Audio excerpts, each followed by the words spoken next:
ಕರ್ನಾಟಕದಲ್ಲಿ ಬಹಳ ದೊಡ್ಡ ಮಟ್ಟದಲ್ಲಿ ಹೋಗಿ ಇದೇ ದೊಡ್ಡ ಘಟಕ ಅಂತ ಅನಿಸುತ್ತೆ. ಬಹಳ ಶಿಸ್ತುಬದ್ಧವಾಗಿ ಮಾಡ್ತೀರಿ, ಕ್ರಮಬದ್ಧವಾಗಿ ಮಾಡ್ತೀರಿ, ವೈಜ್ಞಾನಿಕವಾಗಿ ಮಾಡ್ತೀರಿ. ಆ ಒಂದು ಮೆಸೇಜ್ ಹೋಗಿದೆ ಜನಗಳಿಗೆ. ಸುಲಭನಾಗಿ ಎರೆಹುಳು ಗೊಬ್ಬರ ಎಟಕಿದ್ರೆ ಅವ್ರಿಗೆ ತುಂಬ ಲಾಭ ಆಗುತ್ತೆ. ತೊಟ್ಟಿಯಲ್ಲಿ ಕೂಡ ಎರೆಹುಳು ಗೊಬ್ಬರವನ್ನು ತಯಾರಿಸ್ಬೋದು. ಸರಿ, ಹೊರಗಡೆ ಕೂಡ ತಯಾರು ಮಾಡ್ತಕ್ಕಂಥ ಸಂದರ್ಭದಲ್ಲಿ ಎರೆಹುಳುಗಳಿಗೆ ಸದಾ ತೇವಾಂಶ ಇರಬೇಕು, ನೆರಳಿರ್ಬೇಕು. ಹಸುರೆಲೆ ಬಳಸಿದ್ರೆ ಅದು ಅತ್ಯುತ್ತಮವಾದಂಥ ಎರೆಹುಳು ಗೊಬ್ಬರ ನಮಗೆ ಸಿಗುತ್ತೆ. ಭೂಮಿ ಅಂದ್ರೆ ಮಣ್ಣಿನ ಆಹಾರ ಗೊಬ್ಬರ. ಕೊಳೆತು ಕಳಿತು ಅದು ಅತ್ಯುತ್ತಮವಾದಂಥ ಆಹಾರ ಆಗುತ್ತೆ ಭೂಮಿಗೆ. ಈ ಸತ್ಯ ನಮಗೆ ಗೊತ್ತಿರಬೇಕು. ಅದು ಬಿಡ್ತಕ್ಕಂಥ ಮಲ ಇದೆಯಲ್ಲ, ಹಿಕ್ಕೆ ಇದೆಯಲ್ಲ, ಅದು ಗುಣಮಟ್ಟದಲ್ಲಿ ಸರ್ವೋತ್ಕೃಷ್ಟ. ಈ ಒಳ್ಳೆ ತಾಜಾ ಟೀ ಪುಡಿ ಇರುತ್ತಲ್ಲ, ಆ ಟೀ ಪುಡಿ ಥರ ಇರುತ್ತೆ. ಇದನ್ನು ನಾವು ಕರ್ನಾಟಕದಲ್ಲಿ ಯಥೇಚ್ಛವಾಗಿ ನಾವು ಎರೆಹುಳು ಗೊಬ್ಬರ ತಯಾರಿಕೆಗೆ ಬಳಸ್ತೀವಿ. ನಾನು ಡಾಕ್ಟರ್ ದೊಡ್ಡಮಲ್ಲಯ್ಯ, ನಿವೃತ್ತ ಪಶುವೈದ್ಯ, ಜೊತೆಗೆ ಕೃಷಿಯಲ್ಲಿ ಈಗ ಸಂಪೂರ್ಣವಾಗಿ ತೊಡಗಿಸಿಕೊಂಡಿದ್ದೀನಿ. ಇವತ್ತು ಇಡೀ ನಾಡಿನ ಸಮಸ್ತ ರೈತರಿಗೆ ನಮ್ಮ ಆಕಾಶ್ ಆರ್ಗ್ಯಾನಿಕ್ಸ್ ಫರ್ಟಿಲೈಸರ್ಸ್ ಕ್ಷೇತ್ರದ 2ನೇ ಆವೃತ್ತಿಗೆ ಅವರನ್ನೆಲ್ಲ ಸ್ವಾಗತಿಸ್ತಿದ್ದೀನಿ. ಯಾಕೆ 2ನೇ ಆವೃತ್ತಿ ಅಂತಂದರೆ, ಕಳೆದ 1 ವರ್ಷದ ಹಿಂದೆ ನಾವು ಈ ಪ್ಲ್ಯಾಂಟನ್ನು ಆರಂಭ ಮಾಡಿದ್ದು, ಹೇಗೆ ನಾವು ಅದರಲ್ಲಿ ತೊಡಗಿಸ್ಕೊಂಡ್ವಿ, ಹೇಗೆ ಪ್ರಗತಿಯನ್ನು ಹೊಂದಿದ್ವಿ, ಹೇಗೆ ಇಡೀ ನಾಡಿನಲ್ಲಿ ಎಲ್ಲ ರೈತ ಬಾಂಧವರ ಮನೆ ಮಾತಾಗಿದ್ದೀವಿ ಅನ್ನೋ ಸಂತೋಷದ ಜೊತೆಗೆ 2ನೇ ಆವೃತ್ತಿಯಲ್ಲಿ ನಾವೇನು ಮಾಡ್ತಾ ಇದ್ದೀವಿ ಅನ್ನೋ ವಿಷಯವನ್ನು ಇಟ್ಕೊಂಡು ಇವತ್ತು ಈ ವಿಡಿಯೋ ಮಾಡ್ತಾ ಇದ್ದೀವಿ. ಇದಕ್ಕೆ ಮತ್ತೊಮ್ಮೆ ತಮ್ಮೆಲ್ಲರಿಗೂ ನಾನು ಸ್ವಾಗತವನ್ನು ಹೇಳ್ತಾ, ಎರೆಹುಳು ಗೊಬ್ಬರ ಘಟಕನ ಎಷ್ಟು ಎಕರೆಯಲ್ಲಿ ಮಾಡಿರುವಂಥದ್ದು? ಇಲ್ಲಿ ನಾವು ಗುತ್ತಿಗೆ ಆಧಾರದಲ್ಲಿ ತೆಗೆದುಕೊಂಡಿದ್ದೀವಿ. ಈಗ 2 ಎಕರೆ ತಗೊಂಡಿದ್ದೀವಿ. 2 ಎಕರೆ ತಗೊಂಡಿದ್ವಿ. ಮತ್ತು ಇನ್ನೊಂದು ಸೂಕ್ಷ್ಮ ವಿಚಾರ, ಕರ್ನಾಟಕದಲ್ಲಿ ಬಹಳ ದೊಡ್ಡ ಮಟ್ಟದಲ್ಲಿ ಹೋಗ್ತಿರ್ತಕ್ಕಂಥದ್ರಲ್ಲಿ ನಮ್ಮದು ಒಂದು ಘಟಕ ಪ್ರಮುಖವಾಗಿದೆ. ಇನ್ನು ನಾನು ನೋಡಿದಾಗ ಇದೇ ದೊಡ್ಡ ಘಟಕ ಅಂತ ಅನಿಸುತ್ತೆ. ಇಲ್ಲಿ ಸ್ಥಳೀಯರಿಗೆಲ್ಲ ಇವ್ರು ಏನು ಮಾಡ್ತಾರೆ ಅನ್ನೋದು ಭಾವನೆ ಇತ್ತು. ಯಾಕೆಂದರೆ ಪಾಪ ಅವ್ರು ನೋಡಿಲ್ಲ, ಅವ್ರಿಗೆ ಇದು ಗೊತ್ತೇ ಇಲ್ಲ. ಈಗೆಲ್ಲ ನೋಡ್ತಾರೆ, ಅಯ್ಯೋ ಖಂಡಿತ ಅವ್ರಿಗೆಲ್ಲ ಹೆಮ್ಮೆ, ನಮ್ಮ ಜಾಗದ ಬಂದು ಮಾಡಿದ್ರೆ ತುಂಬ ಚೆನ್ನಾಗಿದೆ ಮತ್ತು ಸರಿಯಾದ ರೀತಿಯಲ್ಲಿ ಹೋಗುತ್ತೆ, ಭಾಳ ಶಿಸ್ತುಬದ್ಧವಾಗಿ ಮಾಡ್ತೀರಿ, ಕ್ರಮಬದ್ಧವಾಗಿ ಮಾಡ್ತೀರಿ, ವೈಜ್ಞಾನಿಕವಾಗಿ ಮಾಡ್ತೀರಿ. ಆ ಒಂದು ಮೆಸೇಜ್ ಹೋಗಿದೆ ಜನಗಳಿಗೆ. ಹಾಗಾಗಿ ನಾವು 2 ಎಕರೆಗೆ ಇನ್ನು ಮುಂದಿನ ದಿನಗಳಲ್ಲಿ ಇನ್ನೂ ವಿಸ್ತರಣೆ ಮಾಡ್ತಕ್ಕಂಥ ಆಲೋಚನೆ ಕೂಡ ಇದೆ. ಸೊ ಹೇಗೆ ಎಲ್ಲ ಡೆವಲಪ್ ಮಾಡಿದ್ದೀರಾ, ಏನೆಲ್ಲ ನೋಡ್ಬೋದು ನಾವು ಈ ಘಟಕದಲ್ಲಿ? ಅದೇ, ಈಗ 2 ಹಂತಗಳಲ್ಲಿ ಬೈಲಲ್ಲಿ ನಾವು ಈಗ ಬೆಡ್ ಸಿಸ್ಟಮಲ್ಲಿ ಗೊಬ್ಬರ ತಯಾರು ಮಾಡ್ತಕ್ಕಂಥದ್ದು ಅದು ವಿಸ್ತರಣೆ ದೊಡ್ಡ ಮಟ್ಟದಲ್ಲಿ ಆಯಿತು. ಇದು ಒಂದು. ಆಮೇಲೆ 2ನೇದು, ಇತ್ತೀಚಿನ ಒಂದು ಅಭಿಪ್ರಾಯಗಳು ಬಂದಂಗೆ ನಾವು ಎರೆಜಲ ಇದನ್ನು ಕೂಡ ಶುರು ಮಾಡಿದ್ವಿ. ನಾವು ಎರೆಜಲ ಅಂತಂದರೆ ಅದು ವಿವರಿಸ್ತೀನಿ. ಆಮೇಲೆ ಎರೆಜಲ ಮಾಡಿದ್ವಿ. ಆಮೇಲೆ ಇನ್ನೊಂದು ಬಹುಮುಖ್ಯವಾಗಿ, ಇವತ್ತು ಬೆಂಗಳೂರು ಅಂಥದ್ದು ಬಹಳ ದೊಡ್ಡ ನಗರ. ಸಿಟಿ ಮಧ್ಯೆ ಕೃಷಿ ಪ್ರಶ್ನೆ ಇರೋದಿಲ್ಲ. ಆದರೆ ನಮ್ಮ ಗೊಬ್ಬರ ಬೇಕಾದಂಥ ಅನೇಕ ಗ್ರಾಹಕರಲ್ಲಿದ್ದಾರೆ. ಅದು ಕೈತೋಟ ಇರ್ಬೋದು, ಹಿತ್ತಲಲ್ಲಿ ಏನಾದರೂ ಮಾಡಿರ್ಬೋದು, ಆಮೇಲೆ ಟೆರೆಸ್ ಗಾರ್ಡನ್ನು ಮಾಡಿರ್ಬೋದು, ಅಥವಾ ನರ್ಸರಿಗಳಿದಾವಲ್ಲ, ಸುತ್ತಮುತ್ತ ನರ್ಸರಿಗಳು ಬಹಳ ಇದ್ದಾವೆ. ಮತ್ತು ಹಾಬಿಗೆ ಅಲಂಕಾರ ಸಸ್ಯಗಳನ್ನು ಬೆಳೀತಕ್ಕಂಥ ಕೆಲಸ ಮಾಡ್ತಿದ್ದಾರೆ. ಇಲ್ಲೆಲ್ಲ ಅವ್ರಿಗೆ ಸುಲಭನಾಗಿ ಎರೆಹುಳು ಗೊಬ್ಬರ ಎಟಕಿದ್ರೆ ಅವ್ರಿಗೆ ತುಂಬ ಲಾಭ ಆಗುತ್ತೆ. ಸೊ ಅದನ್ನು ಕೂಡ ನಾವು ಮಾಡ್ತಿದ್ವಿ.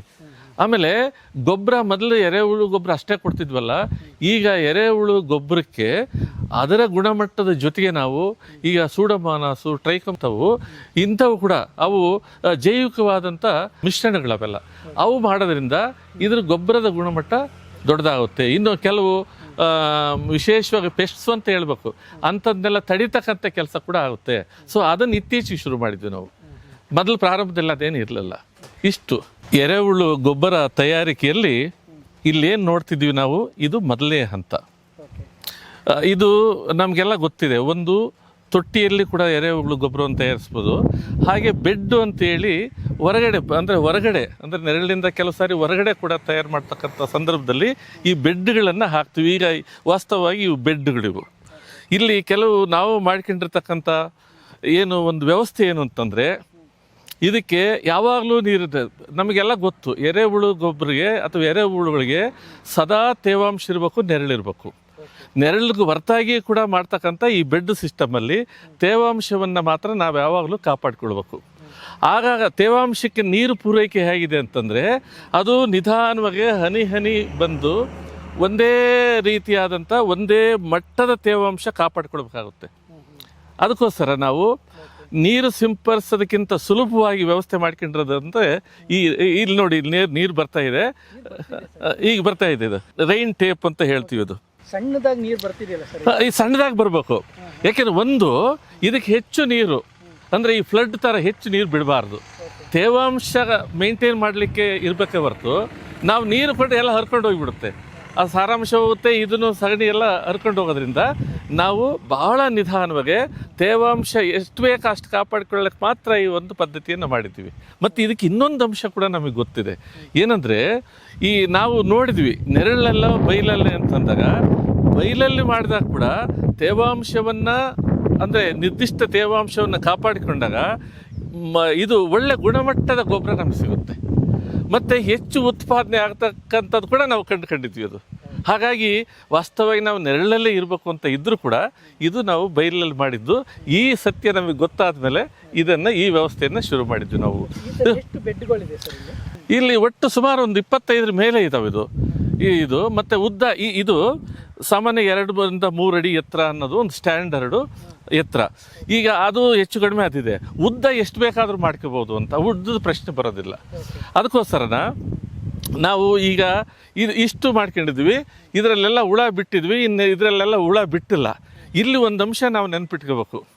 ಒಂದು ಹೊಸ್ದಾಗಿ ಸಗಣಿ ಹಾಕಿದಾಗ ಆ ಸಗಣಿಯಲ್ಲಿ ಬಿಸಿ ಜೊತೆಗೆ ಮೀಥೇನ್ ಅನ್ನೋದು ಒಂದು ಅನಿಲ ಇರುತ್ತೆ. ಇದು ಯಾವಾಗಲೂ ನೀವು ಅದಕ್ಕೆ ಅನುಭವ ಆಗಿರುತ್ತದು. ಅದು ಹಸಿರು ಮನೆ ಅನಿಲ ಕೂಡ ಅಂತ ಹೇಳ್ತೀವಿ ಅದು ಮೀಥೇನ್ಗೆ. ಆ ಮೀಥೇನು ಶಾಖದಿಂದ ಇಲ್ಲ ಉತ್ಪಾದನೆ ಕಡಿಮೆ ಆಗುತ್ತೆ, ಇಲ್ಲ ಹುಳು ಸತ್ತೋಗೋ ಸಾಧ್ಯತೆ ಕೂಡ ಇರುತ್ತೆ, ಹೀಟ್ ಆಗುತ್ತೆ. ಆ ಶಾಖ ಅದು ಕಡಿಮೆ ಆಗೋವರೆಗೂ, ಅಂದರೆ ಒಂದಷ್ಟು ಹಳೇದಾದ್ಮೇಲೆ ಸಗಣಿ ಆ ಶಾಖ ಅದರೆಲ್ಲ ಹೊರಟೋಗುತ್ತೆ. ಆವಾಗ ನಾವು ಹುಳು ಬಿಡ್ತೀವಿ. ಅವಾಗ ಹುಳ ಬಿಟ್ಟರೆ ಅವು ಸಹಜವಾಗಿ ಗೊಬ್ಬರ ತಯಾರು ಮಾಡಲಿಕ್ಕಾಗಲಿ ಅವು ಜೀವ ಉಳಿಸ್ಕೊಳ್ಳಲಿಕ್ಕೆ ಅನುಕೂಲ ಆಗುತ್ತೆ. ಇವೆಲ್ಲ ಅನುಭವದಿಂದ ಕಂಡುಕೊಂಡಿರ್ತಕ್ಕಂಥ ಸಂಗತಿಗಳು. ಬೇಡವಾ ತ್ಯಾಜ್ಯವೆಲ್ಲ ತಗೊಬಂದು ಅದ್ರಲ್ಲಿ ಕೊಳಿಸಿ ಅದೇ ಸಾವಯವ ಗೊಬ್ಬರ ಅಂತ ಹೇಳಿ ಕೊಡ್ತಾರೆ ಜನ. ಸೊ ನೀವೆಲ್ಲ ಏನೇನೆಲ್ಲ ತ್ಯಾಜ್ಯಗಳು ಬಳಸಬೇಕು ಸರ್? ಅದ್ರ ಬಗ್ಗೆ ಒಂದಿಷ್ಟು ವೈಜ್ಞಾನಿಕ ಜ್ಞಾನ ಕೂಡ ನಮ್ಗಿರ್ಬೇಕಾಗುತ್ತೆ.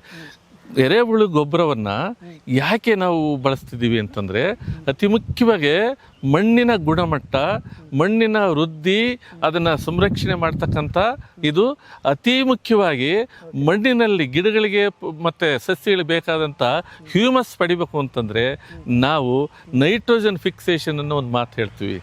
ಎಲ್ಲ ನೈಟ್ರೋಜನ್ ಯಾಕೆಂದರೆ ಈ ಏನು NPK ಅಂತ 3 ಹೇಳ್ತೀವಲ್ಲ, ಅದರಲ್ಲಿ ನೈಟ್ರೋಜನ್ ಇದೆಯಲ್ಲ, ಅದು ಗಿಡಗಳ ಸಂರಕ್ಷಣೆಗೆ, ಗಿಡಗಳ ಬೆಳವಣಿಗೆಗೆ, ವೃದ್ಧಿಗೆ, ಉತ್ತಮ ಇಳುವರಿಗೆ ಈ ಸಾರಜನಕ ಬಹಳ ಮುಖ್ಯ. ಅದೇ ನೈಟ್ರೋಜನ್. ಈ ಸಾರಜನಕ ಅತಿ ಮುಖ್ಯವಾಗಿ ಫಿಕ್ಸೇಷನ್ ಆಗೋದು ಯಾವುದು ಅಂದರೆ ಎಲ್ಲ ದ್ವಿದಳ ಧಾನ್ಯಗಳ ಸಸ್ಯಗಳಿಂದ. ದ್ವಿದಳ ಧಾನ್ಯಗಳು ಬಹುಶಃ ಈಗ ಶೇಂಗಾ ನಾವು ದ್ವಿದಳ ಅಂತೀವಿ, ಇಂಥವೆಲ್ಲ ಪಲ್ಸಸ್ ಅಂತವಲ್ಲ, ಇವೆಲ್ಲನ ಅದೇ ಮಾದರಿಯ ನಮಗೆ ಅಗಸೆ ಇದೆಯಲ್ಲ, ಈ ತಗಸೆ, ಅವು ಕೂಡ ದ್ವಿದಳ ಧಾನ್ಯ. ಹಾಗೆ ನುಗ್ಗೆ ಕೂಡ ಅಷ್ಟೇ. ಈ ದ್ವಿದಳ ಧಾನ್ಯದಿಂದ ಬರ್ತಕ್ಕಂಥ ಸೊಪ್ಪು ಇದೆಯಲ್ಲ, ಇದರಲ್ಲಿ ನೈಟ್ರೋಜನ್ ಫಿಕ್ಸೇಷನ್ ಅನ್ನೋದು ಗರಿಷ್ಠ ಮಟ್ಟದಲ್ಲಿ ನಮಗೆ ದೊರೆಯುತ್ತೆ. ಹಾಗಾಗಿ ನಾವು ಯಾವುದನ್ನು ಬಳಸೋದಿಲ್ಲ, ಅದರಲ್ಲಿ ಕೆಲವು ಅಪಾಯಗಳಿದ್ದಾವೆ. ಅದಕ್ಕೋಸ್ಕರ ಇಲ್ಲಿ ಸಿಗ್ತಕ್ಕಂಥ ಹುಲ್ಲು ಮತ್ತು ಹಸಿರು ಸೊಪ್ಪು ಬಹಳ ಮುಖ್ಯ. ಕೊಟ್ಟಿಗೆ ಗೊಬ್ಬರವನ್ನು, ಅಂದರೆ ಹಸುಗಳ ಸಗಣಿಯನ್ನು ಹಸುರಲ್ಲೇ ಬಳಸಿದರೆ ಅದು ಅತ್ಯುತ್ತಮವಾದಂಥ ಎರೆಹುಳು ಗೊಬ್ಬರ ನಮಗೆ ಸಿಗುತ್ತೆ. ಆ ದೃಷ್ಟಿ ಇಟ್ಕೊಂಡು ಈ ರೀತಿ ಮಾಡ್ತಾ ಇದ್ವಿ. ಈಗ ಇದು ಆ ಪಕ್ಕದ್ದು ಹೋಗಿ ನೋಡೋಣ. ಅಲ್ಲಿ ಪಕ್ಕದ್ರಲ್ಲಿ ಅವಲೇ ನಾವು ಹುಳ ಬಿಟ್ಬಿಟ್ಟಿದ್ವಿ. ಅದು ಹುಳ ಬಿಟ್ಟು ಅಲ್ಲೇ 15 ದಿವಸ ಹೀಗೆಲ್ಲ ಆಗಿದೆ. ಅಲ್ಲಿ ಯಾವ ರೀತಿ ಆಗಿರೋದು ಅನ್ನೋದು ನಿಮಗೆ ತೆಗೆದು ತೋರಿಸ್ತೀನಿ. ಅದು ಇದು ನೋಡಿರಿ, ಹಾಗೆ ನೋಡಿದರೆ ಇದರಲ್ಲಿ ವೇಸ್ಟ್ ಅನ್ನೋದು ಕಡಿಮೆ, ತುಂಬ ಚೆನ್ನಾಗೇ ಬಂದುಬಿಟ್ಟಿದ್ದು. ತುಂಬ ಚೆನ್ನಾಗಿ ಬಂದಿದೆ. ಇಲ್ಲಿ ಕ್ವಾಲಿಟಿನೂ ಚೆನ್ನಾಗಿದೆ, ಇಳುವರಿ ಕೂಡ ಜಾಸ್ತಿ ಆಗಿದೆ. ಅದು ನಮಗೆ ಇದೊಂದು ಪ್ರಯೋಗ ಮಾಡಿದ್ವಿ, ಬೈಲಿನಲ್ಲಿ ಮಾಡಿದರೆ ಹೇಗೆ ಅಂತನ. ಖಂಡಿತವಾಗಲೂ ನಮ್ಗೆ ಒಳ್ಳೆಯ ರಿಸಲ್ಟು. ಹಾಗಾಗಿ ಇಲ್ಲಿಂದ ಏನಿದ್ದಾವೆ ಅಲ್ಲಿವರೆಗೂ ಇರತಕ್ಕಂಥ ಎಲ್ಲ ಅದರಲ್ಲೂ ನಾವು ಬಿಟ್ಟಿದ್ವಿ. ಈಗ ಇಲ್ಲಿ ಕೆಲವು ನೋಡ್ಕೊಂಡು ಯಾವ್ಯಾವುದು ಸಂಪೂರ್ಣ ಆಗಿದೆ ಅದನ್ನು ತಗೊಂಡ್ಬಿಟ್ಟು ಅಲ್ಲಿ ಜರಡಿಗೆ ಹಾಕಿಬಿಟ್ಟು ಫೈನಲ್ ಹಂತಕ್ಕೆ ತಗೊಂಡು ಹೋಗ್ತಕ್ಕಂಥ ಕೆಲಸ ಮಾಡ್ತಿದ್ವಿ. ಇದು ನಮಗೆ ಈ ಕಾಲ ಭಾಳ ಸೂಕ್ತವಾಗಿದೆ. ಇಲ್ಲಿ ಈ ಸಾರಿ ಇನ್ನೊಂದು ಮಳೆ ಇಲ್ಲಿ ಬಂದಿದೆ, ಸಾಕಷ್ಟು ಅನೇಕ ಕಡೆ ಮಳೆಗಳೇ ಇಲ್ಲ. ಇಲ್ಲಿ ಆಗಾಗ ಮಳೆ ಬಂದಿರೋದ್ರಿಂದ ಅದು ಕೂಡ ನಮಗೆ ಲಾಭ.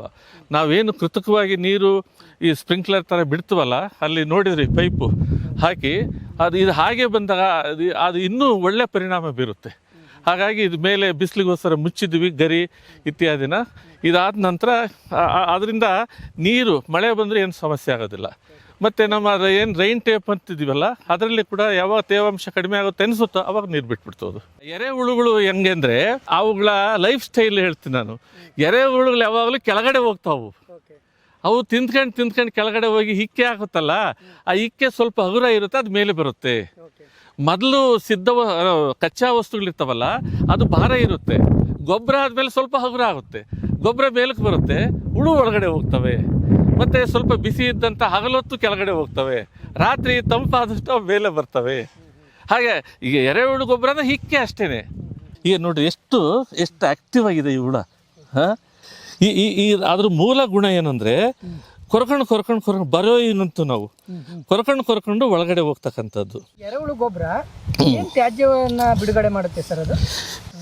ಭೂಮಿಗೆ ಗೊಬ್ಬರವೇ ಆಹಾರ. ಭೂಮಿ ಅಂದರೆ ಮಣ್ಣು, ಮಣ್ಣಿನ ಆಹಾರ ಗೊಬ್ಬರ. ಈ ಗೊಬ್ಬರ ಬರೋದು ಎರಡು ಮೂಲದಿಂದ, ಒಂದು ಸಸ್ಯಜನ್ಯ, ಇನ್ನೊಂದು ಪ್ರಾಣಿಜನ್ಯ. ಅದು ನಾವು ಅರ್ಥ ಮಾಡ್ಕೋಬೇಕು. ಸಸ್ಯಜನ್ಯ ಅಂದರೆ ಸಸ್ಯಗಳಿಂದ ಬರ್ತಕ್ಕಂಥ ಎಲ್ಲ ಸೊಪ್ಪು, ಸೆದೆ, ಹೂವು, ಹಣ್ಣು, ಈಚು, ತೊಗಟೆ, ಬೇರು ಪ್ರತಿಯೊಂದು ಕೊಳೆತು ಅದು ಗೊಬ್ಬರ ಆಗಿ ಭೂಮಿಗೆ ಆಹಾರವಾಗುತ್ತೆ.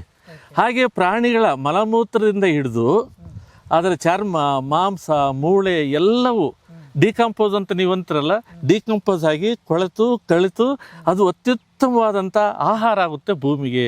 ಈ ಸತ್ಯ ನಮಗೆ ಗೊತ್ತಿರಬೇಕು. ಹಾಗಾಗಿ ಇದ್ರ ಮಲ ಯಾವುದು? ಎರೆಹುಳದ ಮಲ. ಎರೆ ಗೊಬ್ಬರ ಅಂದರೆ ಎರೆಹುಳದ ಮಲ ಅಥವಾ ಹಿಕ್ಕೆ. ಅದರ ಮಲವನ್ನು ಹಿಕ್ಕೆ ಅಂತ ನಾವು ಹೇಳ್ತೀವಿ. ಅದರಿಂದ ಬರ್ತಕ್ಕಂಥದ್ದು ಅತ್ಯುತ್ತಮ. ಇನ್ನು ದೊಡ್ಡ ಪ್ರಾಣಿಗಳಾದರೂ ಬೇರೆ ಬೇರೆ ಏನೋ ತಿಂದಿರ್ಬೋದು, ಇದು ಮಾತ್ರ ಪರಿಶುದ್ಧವಾದಂಥ ಸಸ್ಯಗಳನ್ನು, ಎಲೆಗಳನ್ನು ತಿಂದು ಅಥವಾ ಸಗಣಿಯನ್ನು ತಿಂದು ಅದು ಬಿಡ್ತಕ್ಕಂಥ ಮಲ ಇದೆಯಲ್ಲ, ಹಿಕ್ಕೆ ಇದೆಯಲ್ಲ, ಅದು ಗುಣಮಟ್ಟದಲ್ಲಿ ಸರ್ವೋತ್ಕೃಷ್ಟ. ಅದು ಬಹಳ ಮುಖ್ಯವಾದಂಥ ಸಂಗತಿ ನಮಗೆ. ಈಗ ಸಾಮಾನ್ಯಗೆ ಅದು ಎಷ್ಟು ತಿನ್ನುತ್ತೆ ಆಹಾರ, ಅದರ 60% ಹಿಕ್ಕೆಯಾಗಿ ಬರುತ್ತೆ. ಅದು ನಿಮಗೆ ನಾವು ಕಪ್ಪು ಹರಳುಗಳು ಅಂತೀವಿ. ಒಂದು ರೀತಿ ಈ ಒಳ್ಳೆ ತಾಜಾ ಟೀ ಪುಡಿ ಇರುತ್ತಲ್ಲ, ಆ ಟೀ ಪುಡಿ ಥರ ಇರುತ್ತೆ. ಕೆಲವು ಸಾರಿ ಟೀ ಪುಡಿಗಿಂತ ಸ್ವಲ್ಪ ಸೈಜ್ನಲ್ಲಿ ದೊಡ್ಡದಿರ್ಬೋದು ಇದು. ಆದರೆ ಸ್ಟ್ಯಾಂಡರ್ಡು 4 mm ಕಡಿಮೆ ಇರಬೇಕು. ನಾವು ಮಣ್ಣು ಹೀರ್ಕೊಳ್ಬೇಕು ಅಂತಂದರೆ ಆ ಒಂದು ಸೈಜ್ ಇದ್ದರೆ ಬಹಳ ಮುಖ್ಯ ಅಂತೇಳಿ. ಈಗ ನೋಡ್ರಿ ಇವೆಲ್ಲನ ಇವು ಎಲ್ಲೇ ತಗೊಂಡೋಗ್ಲಿ ಅವು ಮೊದಲು ಬರೋಯಿಂಗ್ ಹ್ಯಾಬಿಟ್ಟು ಅಂದರೆ ಕೊರೆದು ಒಳಗಡೆ ಹೋಗ್ತಕ್ಕಂಥ ಕೆಲಸ ಇವು ನಾವು ಸ್ಥಳೀಯವಾಗಿ ಗಾಣದುಳು ಅಂತಿದ್ವಿ. ಆಮೇಲೆ ಅಫಿಷಿಯಲ್ಲಾಗಿ ಅಧಿಕೃತವಾಗಿ ಎರೆಹುಳು ಅಂತೇಳಿ ಅವು ಬೇರೆ ಬೇರೆ ತಳಿಗಳಿದ್ದಾವೆ. ನಮ್ಮಲ್ಲಿ ಈ ರೆಡ್ ರೆಗ್ಯುಲರ್ಸ್ ಅಂತೇಳಿ ಇದನ್ನು ನಾವು ಕರ್ನಾಟಕದಲ್ಲಿ ಯಥೇಚ್ಛವಾಗಿ ನಾವು ಎರೆಹುಳು ಗೊಬ್ಬರ ತಯಾರಿಕೆಗೆ ಬಳಸ್ತೀವಿ. ನೋಡ್ರಿ ಈ ಮೈ ಮೇಲೆ ಇದು ನೋಡ್ಬೋದು ತೇವಾಂಶ ಹೆಂಗಿದೆ ಅಂತ, ಎಷ್ಟು ಆರೋಗ್ಯಪೂರ್ಣವಾಗಿದೆ ಅನ್ನೋದು ಕೂಡ ನಮಗೆ ಗೊತ್ತಾಗುತ್ತೆ. ಬಟ್ ಈ ರೆಡ್ ವರ್ಮ್ಸ್ ಅಂತ ಏನಿದೆ, ಇದರಲ್ಲಿ ವೈಟ್ ವರ್ಮ್ಸು ಇದ್ದಾವೆ. ಬಟ್ ರೆಡ್ ವರ್ಮ್ಸು ವ್ಯಾಪಕವಾಗಿ ಬಳಸ್ತಾರೆ ಮತ್ತು ಒಳ್ಳೆ ಗುಣಮಟ್ಟದ ಗೊಬ್ಬರ ಬರುತ್ತೆ ಅಂತೇಳಿ ನಾವು ಈ ರೆಡ್ ವರ್ಮ್ಸನ್ನು ಬಳಸ್ತೀವಿ ನಾವು.